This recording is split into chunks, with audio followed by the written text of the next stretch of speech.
Welcome back to Epic Exchanges. I am Kelly Snider, your host, and here at Epic Exchanges, it's so important for us to provide a platform for people to share their stories of overcoming difficult times, learning some major life lessons, and really making a difference in the world by passing on the gifts they've received, the blessings they've received from those experiences.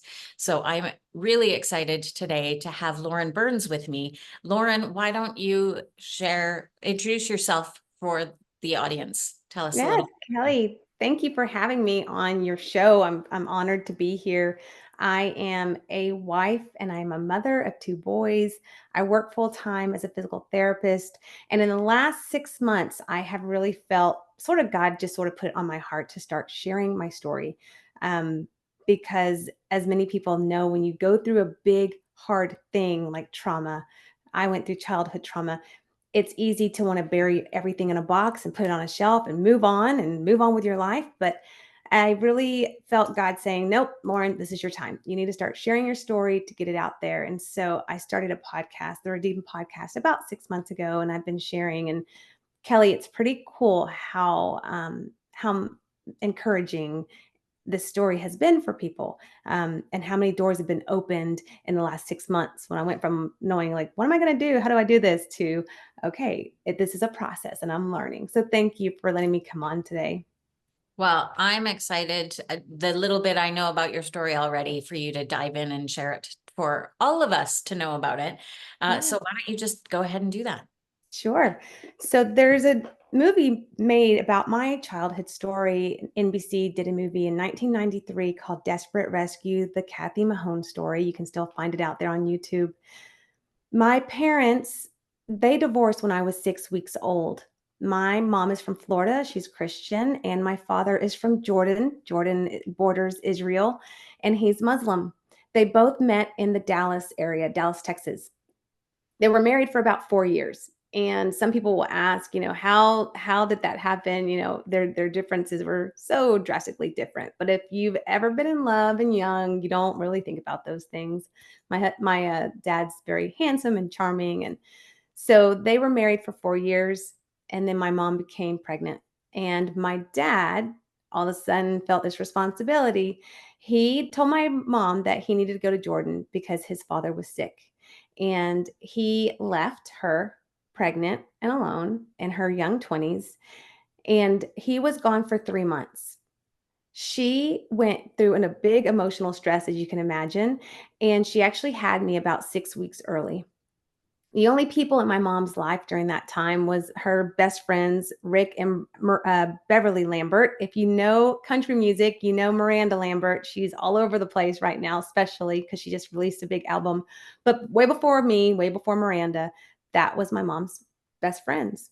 So when my mom had me, they were there at her side. My father came back from Jordan, and he looked different. He was acting different. He was going to the mosque and praying. He was wearing all the traditional Jordanian clothing. And my mom was like, "Where have you been? I thought you had abandoned me." And he told her that he had left to go to Jordan to make a home for us. He had found a house, he had found a job.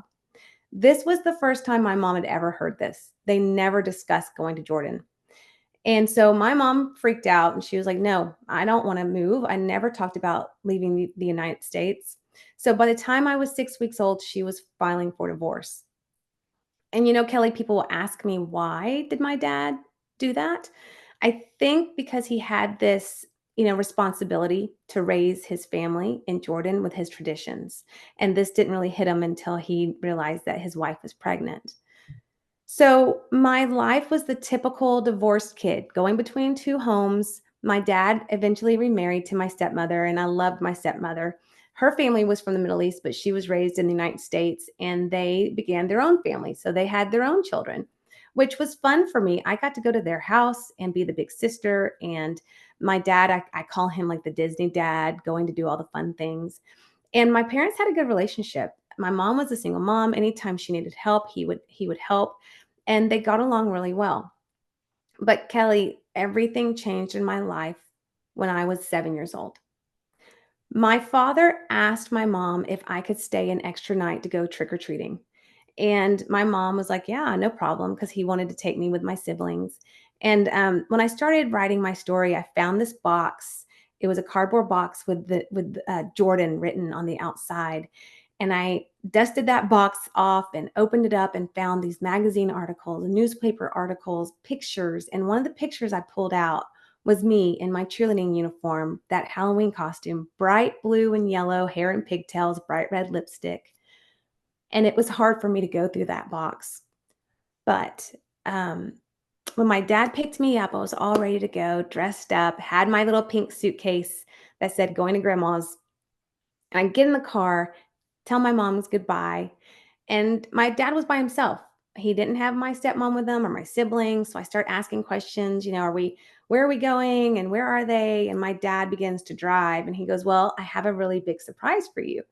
And I'm like, yeah, we're going to go trick or treating. And he looks back at me and he goes, no, we're going to the airport. We're going on a big trip.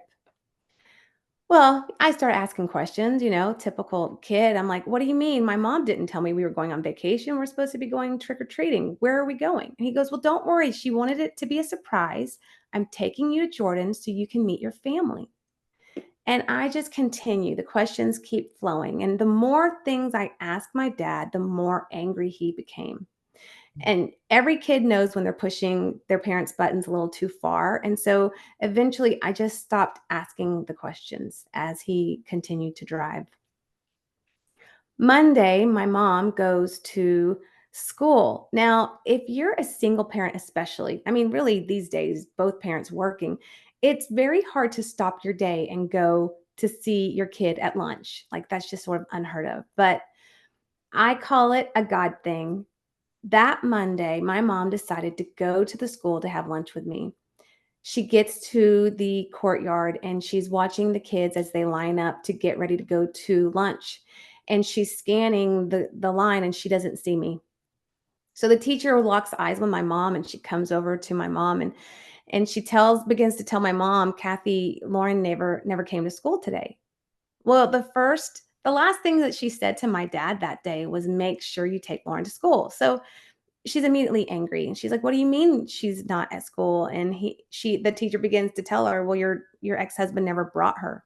So back then, this is 1987 when this happened, there's no cell phones. So she went over to the closest payphone, grabs the payphone, calls his house, and the phone rings and rings and rings and no one answers. The second phone call is to his restaurant. He owned a restaurant in the Dallas area. And they told my mom Ollie did not come to work today. Well, now that anger becomes fear, and she starts, all those red flags start to go off. And it's like at that payphone, God was reminding my mom of the airlines. My mom had gone to Jordan 9 years prior to this happening, before they had gotten married, to meet his family. And she remembered that the main airlines into Amman, back then it was called the Royal Jordanian Airlines, Alia Airlines, in the headquarters are in New York City. So from that payphone, that third phone call was calling the headquarters. The lady answered the phone and my mom asked, do you have an Ollie and a Lauren landing in Iman? Do you have that on your registration? And the lady said, ma'am, I can't give out that information. Then my mom's voice changes and she begins emotional and she said, please, I think my ex-husband has taken my daughter. Can you please help me? So the lady comes back on the phone and she said, yes, I have Lauren and Ollie arriving in Amman, Jordan this evening. Kelly, that was the moment that my mom knew my dad had taken me. That fourth phone call, standing at the payphone, she paged Rick Lambert. At this point, Rick was a police officer in Dallas, but at this point, he had opened a private investigation company with his wife, Beverly, called Lambert and Lambert. She paged him 911, and Beverly and Rick, I actually interviewed them a couple weeks ago on my podcast, and they were saying that normally they never work together. You divide and conquer, get more done. On this specific day, and again, I think it's a God thing, they were working together at the Dallas County Courthouse when that page went through, and and Rick went over to the clerk and said, "Can I use your phone?" He dials my mom, and my mom begins to tell him, Rick, Ollie's taken Lauren.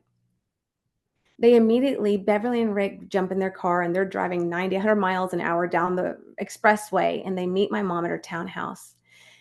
And that's when everything started to unravel. Rick told my mom, go to Radio Shack, get a recording device and put it on your phone because your emotions are all over the place. Every time you try to call Jordan, every time you try to call a family member, we need to go back and listen to the recordings to get any kind of hint of where Lauren might be. Well, thanks to Rick and Radio Shack, Kelly, I still have those tape recordings. I have listened to those tape recordings, and it is very hard to listen to, but I share some of those recordings on my podcast because they're powerful. My mom is begging. She calls day after day.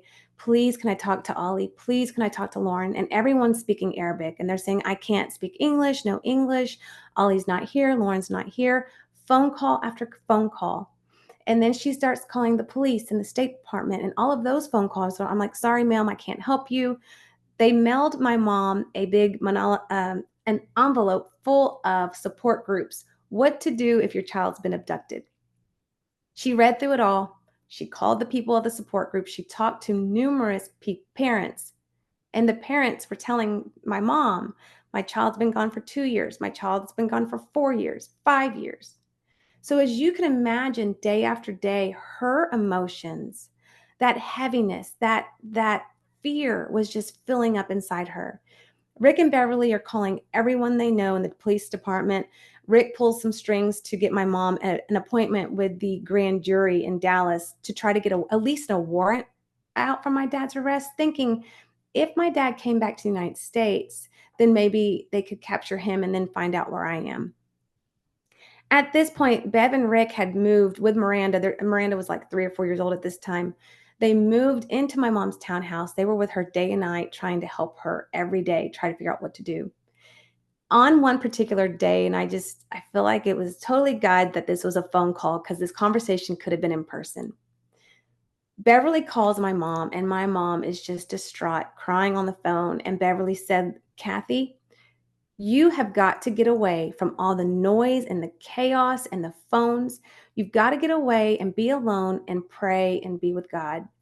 And my mom, and in tears saying, yes, you're right. I've got to get away. And will you pray over Lauren's safety? Will you pray over her protection? And then Beverly told my mom, I remember reading a book, and the book talked about how fasting brings you the closest to God. And my mom immediately, through her tears, she said, yes, I need to get away and pray and fast, and I need to get rid of these stupid cigarettes. My mom had been smoking since she was like 18 or 19, but she told me recently, because I also interviewed her, which that was emotional, but it was a great interview. She was smoking 2 cigarettes at a time all day long because she was just so stressed out. And so Beverly and my mom, they hung up the phone, and my mom had decided she was going to get away, but she needed to go to the grand jury to go to that meeting first. So she went to the grand jury. It was on a Friday. Rick drove her there, reminding my mom, nothing's probably going to come out of this. Don't get too excited. She goes into the courtroom. She stands before the jury, and she begins to tell her story, that she had full custody of me. My father had taken me. And everyone on the jury said, I'm so sorry, ma'am. There's nothing we can do for you. This is outside of our jurisdiction. We don't have a treaty with Jordan. This is international. And my mom just started crying and said, can I be real with you right now? It's not fair that we spend billions of dollars in foreign aid, and you're telling me you can do nothing to help me get my child back. Well, everyone in that room, she said, was like shaking their head in agreement. One man stood up. He was the foreman of the jury that day. He opened his wallet. His name is Al Zapanta. Has a long laundry list of awards in the military, and he still to this day works in the political world. He gave my mom his card and said, if you're not happy with the State Department, I actually sit on the board. Give me a call and let me see what I can do.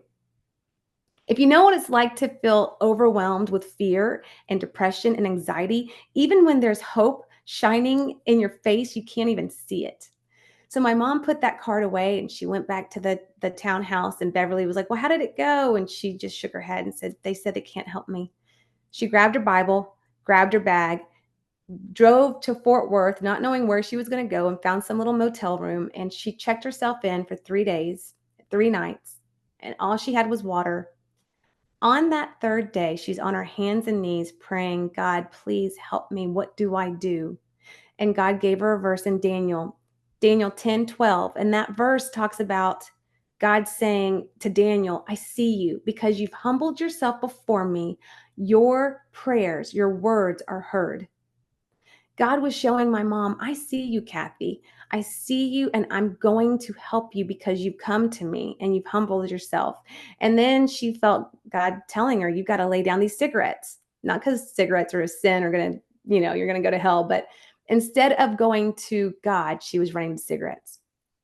And then he, told her, you've got to deal with some unforgiveness in your life. And so he just started showing my mom areas of her life that she needed to get right with him. She walked out of that motel room, went back to the townhouse, and when Beverly opened the door, she looked at my mom and she said, Kathy, you don't look the same. And my mom said, I'm not the same. I know that God is going to bring my daughter back. After that, Kelly, everything in my story changed. My mom got that card. She called Al. Al told my mom, and I actually just did a reunion with the men that did my rescue, a reunion 2 weeks ago. First time I've seen them in 37 years. But Al told my mom a week prior to him being in that grand jury, he was in Washington with his friend, Everett Alvarez. Everett was one of the longest held POWs. He was held for 8.5 years.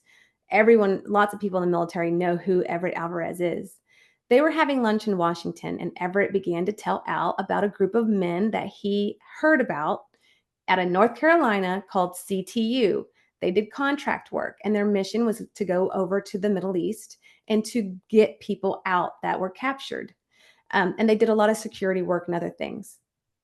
1 week before hearing my mom's story in that jury room.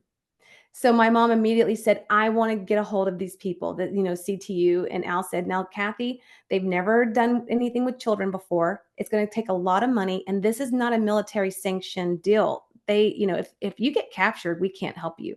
My mom said, I don't care. So she paid to fly them to Dallas.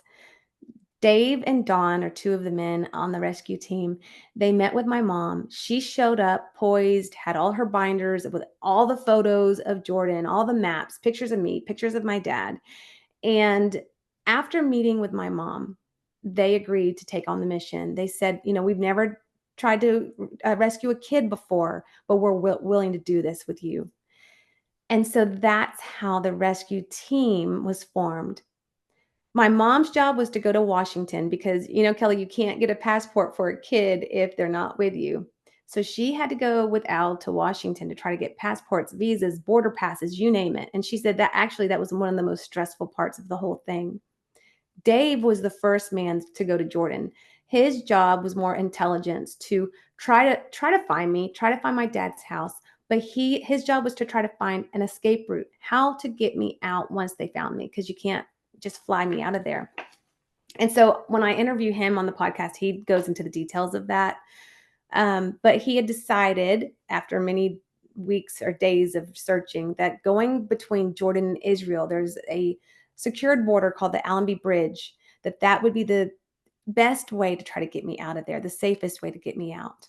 But he was struggling. He had searched for me everywhere. All the photos that my mom had given him were old, and he couldn't find me. And they were starting to think, well, what if I was in Lebanon? So they called Dawn and JD, and they come in. And they're in Jordan for about a week and a half, 2 weeks, doing the same thing, looking through the streets and the schools and the marketplace. And you have to remember, they're in disguise. They're changing out their rental cars every day. They don't want to be noticed.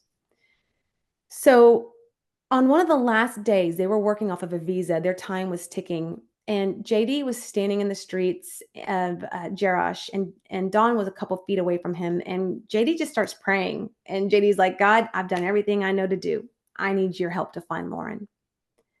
That day, standing on the street, a bus pulls up. And to hear JD tell this in person is amazing. He said he looked through that window, and my head turned and I locked eyes with him.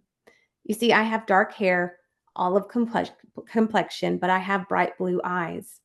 He knew it was me when he saw my eyes. He ran over to Don and shook him by the shoulders and said, "I saw Lauren." And Don was like, "What? How do you know? How do you know?" And he's like, "What do you mean? I saw her eyes." And he's like, "Okay, well, where?" And JD points to my bus as it's starting to pass him by. He's like, "She's on that bus." So they tried to get in their car fast enough to try to follow the bus, but the streets were crowded with donkey carts and people, and they couldn't, and the roads are windy and narrow. And so they lost the bus, but that was the first day they actually knew I was in Jordan. So the next part is they had to find where my dad lived because they were trying to figure out how are they going to get me. So they call my mom, and my mom was in Cyprus with Jim. Jim's another man on the team. And they said, "Kathy, we need you to come to Jordan. We can't find Lauren." Well, at this point, my mom's confident and she's excited because Kelly, this is the closest she had been to me. They knew where I was, and all she can think of is I'm so close to my baby. She flies into Amman, and Dave and Don, JD, they meet her and they are driving her into Jerash, and she's all covered, hair covered, in disguise. And my mom's heart just sinks because all she can think is nothing looks the same. The dirt roads that she remembered are now paved. The little buildings are now, it's like they built on top of each other, big apartment buildings. And so Don just said, "Kathy, keep looking. And, what can you remember anything?" And he's zigzagging through the town.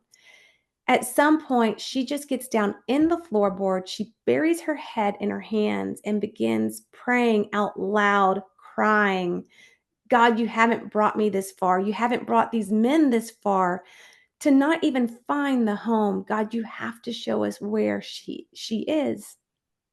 And it's like God was just showing her and reminding her when she had walked those streets with my aunts. My mom told me that they would walk after in the evenings every night, arm in arm, walking the streets of Jordan. She began to tell Dawn, "Go straight, turn left, go right." And she looked up and looked out her window and she saw my dad's car sitting on the street with Texas license plates. He had had his car shipped to Jordan. Well, my mom sort of froze at that moment. And finally she said, "Dawn, I saw his car." So Dawn said, "Kathy, look away." And about that time, Dawn looked up and saw my dad walk out of the building. So again, nothing in my story happens before my mom starts praying. So they found me, they found the house. They started watching the house every day, and they saw that the school bus would go on the outskirts of downtown. There was one little stop. It was a little farmhouse, and they thought that's the perfect spot to get Lauren. We can't get her out of the house because it was crowded. I was right down from a police station, but that little farmhouse would be a great place. It's away from all the people. The code word that day for the mission, they had to have a code word because they weren't sure if people were listening on the phone lines, and they were very cautious what they were doing every day. Judy Feeney is Don Feeney's wife, of one of the men that did the rescue mission. She was back in Fayetteville, North Carolina, and doing all the mission from the States. And she said, "The code word the day of the mission, tell Kathy it's the sun is shining, not SUN, but SON." Well, my mom, of course, just started crying. And she's like, "Yes, the sun. The sun is Jesus. The sun is shining." So one of the men, they were scouting out the house to make sure I actually got on the bus because you don't want to hijack the school bus and I'm not on there for whatever reason.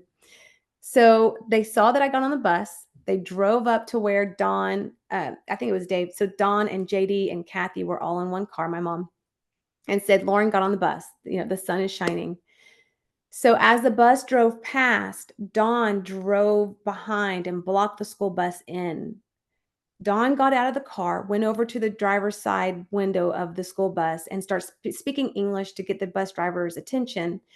And JD goes around to the passenger side and he pries open those accordion style doors. My mom is dressed with her hair covered. It had been 3 months since I had been taken. My mom goes around and she sees me through the window and she knocks on my window. And Kelly, there's a lot of things I don't really remember very vividly, but I'll never forget the day that I saw my mom looking at me through that school bus window. She locked eyes with me and she's, motioning for me to come. And I froze. All I could think of is that looks like my mom, but how can it be? She's all the way in Texas.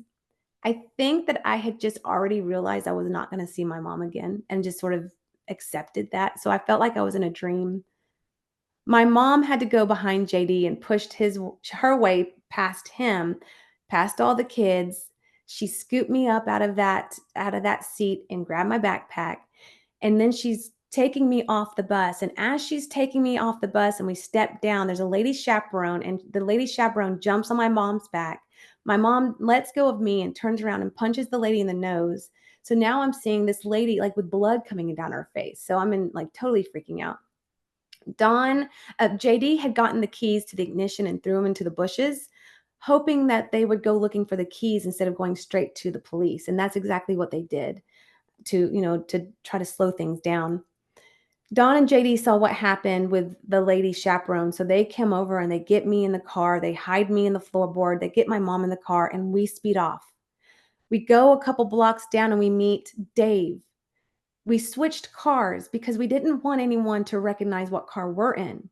So Dave Chatelier, Dave is the oldest. They call him the grandpa. He's the oldest of the mission of the team. He had the most dangerous part. He took that car that we hijacked the bus and he went back towards the city to be our decoy. While he's driving back to the city, he gets pulled over. His car surrounded by Jordanian military and police. They pull him out. He's only speaking English, staying calm, eating a Snickers bar, drinking a Pepsi, and they start tearing his car apart, going through the trunk, looking for any evidence of us. Then they bring the bus driver to him because this is going on for 30, 40 minutes on the side of the road. The bus driver speaking Arabic and he's pointing to the car and he's saying, yes, that's the car, but I don't know who this guy is because remember, Dave wasn't there. About that time, before this day had happened, my mom had made reservations for myself and I for her to go to the United States, to fly out of Amman back to the United States. About the time of Dave getting interrogated, he hears on the radios, Alia Airport, Alia Airport. Kelly, they dropped everything. They all got in their cars and they all left Dave on the side of the road. They all went to the airport looking for me. They shut down the whole airport. And so that's how Dave was able to escape. It was just by the grace of God. While this is happening, my mom and I, Don and JD, we are driving towards Israel. And on this day, the fog is so thick that you can barely see the front of the car because you're going through low areas and valleys. Between the towns or the countries, there's refugees camps where people are living in tents. And we slowed down long enough to give them our clothes because we were switching out of my school uniform, their disguises. And then we continue to drive. And as we're driving, my mom is just holding me and praying and trying to just keep calm, knowing that at any minute we could get pulled over and captured. In the distance, my mom said, what is that bright light? All she could see was a bright light. And Dawn said, well, Kathy, that's Israel. The sun is shining over Israel. Well, again, it's like God was just reminding her, Kathy, I am with you. I am going to take you to the promised land. We are going to be okay. So we get to the border, and you have to, back then, you had to leave your car. You can't just drive your car over into Israel. So you leave your car there, you give all that paperwork my mom had worked so hard to get, and you turn that over to the authorities. They go through it all. We get on a bus, and we're sitting there. It took like 20, 30 minutes.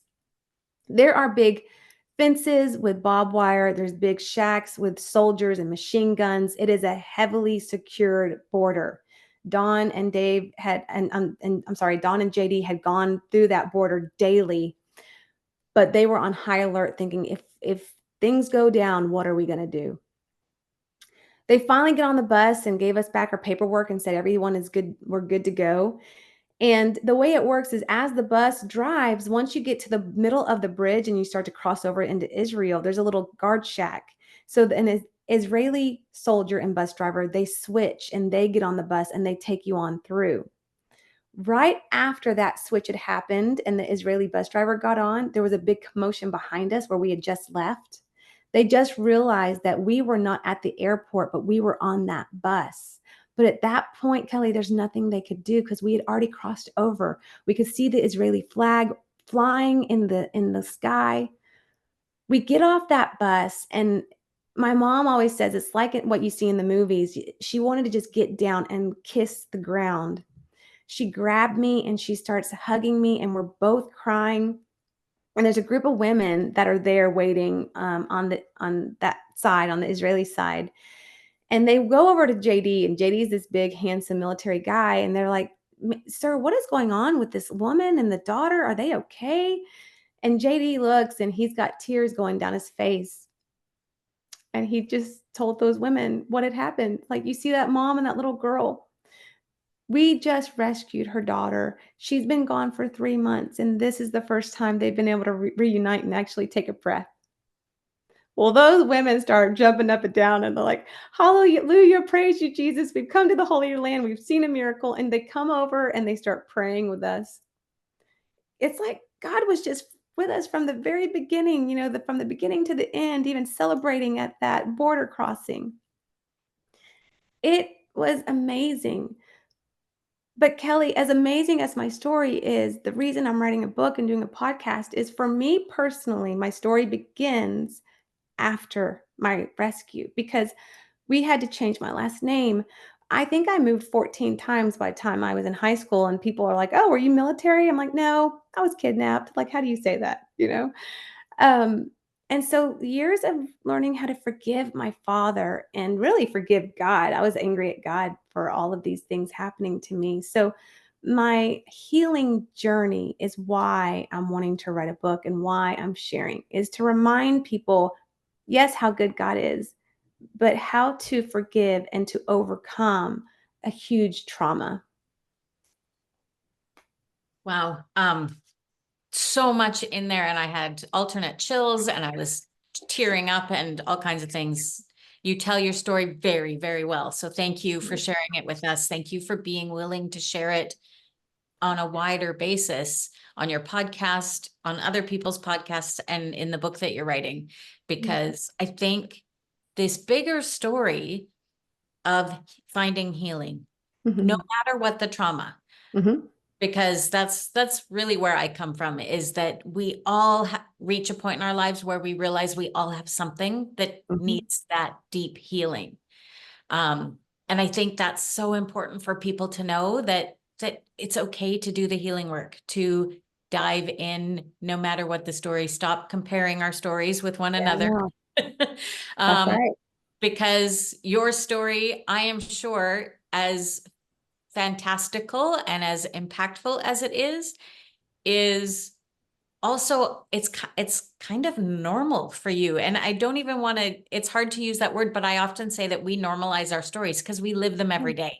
Sure. So we kind of forget the major impact that it has maybe on a new listener or someone who's hearing it for the first time, or even how much it's transformed our life.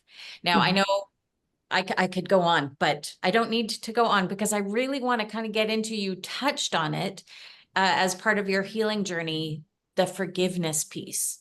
And Mhm. from what you said at the beginning, I'm guessing, and maybe I'm wrong, but I'm guessing that you have a relationship with your father today, or something, some kind of a relationship. So you're in each other's worlds in some way. Well, I don't. I have tried over the years, and a huge part of what amazes me is my mom was a very amazing example of forgiveness. She never badmouthed my dad. It cost $80,000 for my mom to get me back. She sold her jewelry to pay for rent when we got back because we had nothing. She had to start all over. I mean, it was a lot. But my mom never badmouthed my dad. She wanted me to know who he was through my own eyes. And so she encouraged me to write letters, and we were able to do that in a way where he couldn't know where we lived. Later on in middle school, I saw him for the first time. My mom remarried when I was 12. I saw him for the first time. It was hard, but it was a part of my healing. And then I saw him again a couple times in my high school years. I went and spent time with him and his family actually for a week. And then my Senior year of high school, he came with a lot of his family to Lindale, Texas. It was where I graduated high school with Helma Moreno Lambert. Everyone knew my story back then. He came to my high school reunion. I mean, sorry, graduation. And then afterwards, my mom invited everyone to come to our house and she cooked a meal for everyone. I mean, that is forgiveness. And then in my college years, I tried again. And then I talked to him more recently in my adulthood, but I couldn't really have a relationship. We tried. And I think that's a big thing about what I've learned with forgiveness. Forgiveness doesn't mean you have to have a relationship with the person. It doesn't mean that you have that what they did was okay. It doesn't mean that you have to forget. Those are sort of the lies that I believed as a kid. But how can you forget what happened to you? How would I share my story with you today if that was a true thing? But to me, forgiveness is laying down my dad at God's feet. Like, God, he's yours. I don't need to have bitterness or anger. I have forgiven him. I was able to tell him that on the phone. I told him, I forgive you. I am not angry with you anymore. I have worked through that, but I don't necessarily want a relationship because he couldn't understand me and my faith and the things that I believe. And so I think that's why in his eyes, what he did was right. If you really get down to it, because he wanted me to be raised Jordan with his beliefs and he was doing the right thing, trying to bring his family together. And so I think that was the barrier for us. But I can forgive him and not have a relationship with him. Well, and I think that's so important. So the next question is, do you have a relationship with any of his family members? My stepmother and my siblings, I do, not super close, but I can call and I can message them, which is really neat. It was really neat to see them for the first time, to see people that look like me that we have. I mean, that was amazing. Hard and emotional, but it was very easy for me to see my siblings because they are so innocent in all of this. They didn't even know what my dad did. I told them. He never told them why I wasn't in their life. So they have their own stuff that they've had to deal with because of the decision of one man. Right. Well, and that just brings up so many things on their side for healing because they might have felt abandoned by you, or Sure. all those things that can come up that we can make assumptions, but we're Mhm. probably wrong because that's the way it goes. Well, and Kelly, that's why I was mad because I asked my dad. I said, "Do they know why I'm not in their life?" And he just looked at me with a blank stare and was like, "Well, no." And that made me angry. And sometimes you have to get angry to be able to be honest because I'm a people pleaser, and so that anger helps me a little bit. And I said, "That's not right." So now I'm the bad person. They don't know why I'm not in their life. And so I got a chance to tell them because they needed to know the whole thing. Right. You mentioned that not too long ago you had a reunion with the team of men Mhm. that rescued you. Was that the first time that you'd met First them in time. person since the age of 7? Yes, first time, and, that's why, like, if there's someone out there listening and they feel like they're being called to do something, but don't let fear stop you. I mean, like I said, I'm a physical therapist full time. I don't know how to write a book. I didn't know how to do a podcast, but the doors that have opened because I did, that's why this reunion's happened. That's why I've interviewed every person that did my rescue mission because I started this journey. And you mentioned something earlier too. Sometimes we hear those slogans of don't look back, don't go back to your past. There is so much healing that can happen when you do open that box and you go through the things. It's hard, it's a process. It was hard for my mom. It was hard for her to process this with me. Um, but there's so much healing through it as well. Yeah. A couple weeks ago, I released my third book. It's here over this shoulder, called The Strength to Shift. And it's a collaboration of people's stories. And a couple of weeks ago, I had one of the authors on, and she was talking about writing her chapter and revisiting a huge Yeah, loss in her life, but how in the revisiting and talking to other people who were involved and there at the time of the big trauma, she got a deeper level of healing and mhm. deeper understanding. And it was more, she would talk to them because she wanted to make sure she had her facts straight, That's because what we I'm don't doing. hear things the way we want to. So Yeah. an amazing gift that you have to be able to go and have these conversations with all these people that were involved at different times, different levels, and that were how Mm. they all came together to save you and It's give you amazing. back this life. So it's just so incredible. Now, I think you've answered one of my questions, which is why is it important for you to share your story? But is there anything else you'd like to add to that? Yeah, I think there's so much freedom in it. And like you said, I mean, I got to hug these men and we got to pray together and I got to tell them face to face, because of you, I am a mom. Because of you, I am a wife. Because of you, I have freedom. And I got to show them pictures of my family. And, you know, I think I shared Dave is 85, JD's almost 80, Dawn, all these years later, I can tell them, thank you for risking your life, because they left their families and risked their lives to save mine. And so it's awesome that I can tell them thank you. And I think it's a good reminder, it's never too late, because people will ask me, Lauren, why did you not ever see them? Well, Kelly, we changed our name. We were living in hiding, one foot in front of the other. You don't look back. And then life happens and you keep moving forward and you have kids and all the things.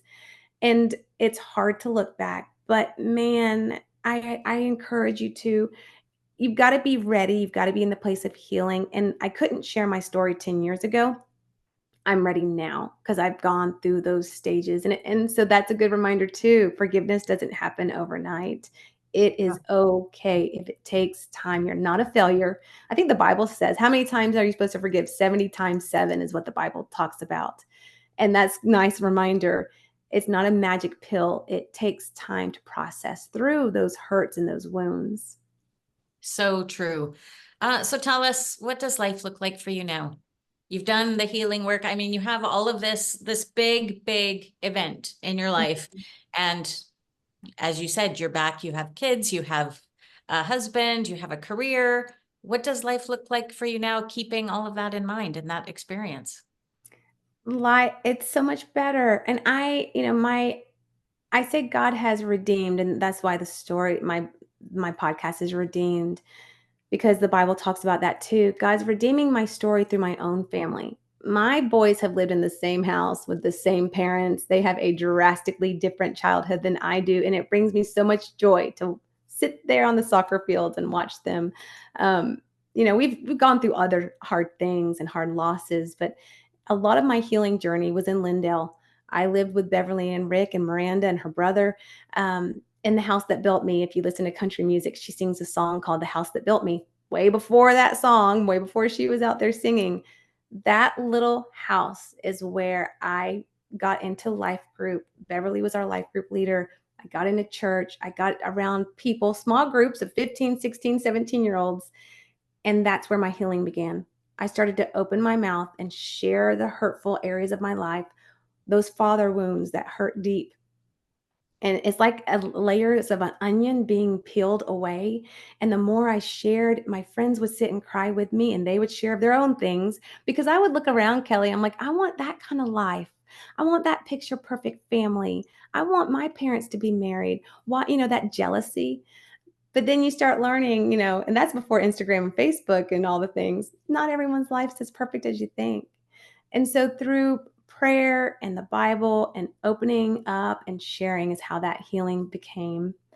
So life now, it's not perfect, but man, to overcome, to know, if I stay steadfast in a group, of a prayer group, for me personally, I have to have a group to keep me in sync, and to, because life's busy. And so those things keep me focused and keep me grounded. And yes, I love working as a physical therapist. I get to give back in that way. And being a wife and just having a totally different childhood for my children. Um, I was going to ask, what do you hope listeners take away? But there's, I think the theme is really clear of what we've been talking about. Right. But forgive me, because I'm feeling overwhelmed and so impacted by your story. And I Mhm. hope that everybody listening or watching us on YouTube is feeling the same way. Um, I want to know more. I want to listen to your podcast. I want to listen to these interviews. I want to find out all the pieces of your story. Can you share how people can find that and find you? Absolutely. And Kelly, that means a lot because life's hard. I don't want to paint a perfect picture. Life is hard. There's a lot of loss. But for me personally, I always say, but God, He heals and restores and redeems. And so the name of my podcast is the Redeem Podcast. You can find me on YouTube and Apple and Spotify. LaurenBurns.net is my website. That's a great place to find me. And social media, I post little clips. I post pictures of our reunion, which is so cool. On Facebook is Lauren Burns Redeemed, and Instagram is Lauren Burns Redeemed. So those are great places to find me. And I'd love to, help people if there's any way that I can. Well, we will make sure to share all of those with our audiences in our show notes and everywhere. If you didn't get them while you're listening, we will have them out there so that people can find you and get to know more. And I just thank you so much for coming and sharing your story and being willing to open that part of your life back up in the last few years and to really impact others. Thanks for having me. I couldn't share my story if you didn't have me on. So thank you so much for doing what you do and ministering to people in the way you minister. Thank you. I am so excited for people to hear your story and to get to know more about your journey and then about their journeys because of that. So thanks again.